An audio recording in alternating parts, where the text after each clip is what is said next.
This is a group. It's not me, it's not any individual, it is a collective, and we are passionate about Western New York.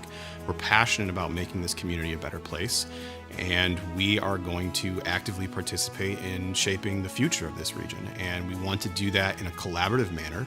We want to do that with the help and the cooperation of the existing leadership, and we want to do it in a way that's sustainable.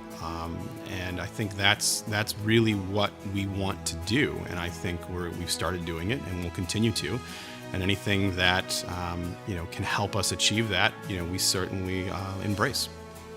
I think everybody in the audience tonight can help us.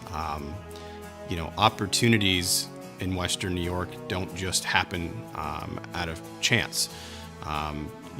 There are opportunities for involvement, for collaboration, for mentorship, and every single person in the audience has some capacity of how they can provide that opportunity to existing members. And I think that sort of ecosystem is what we need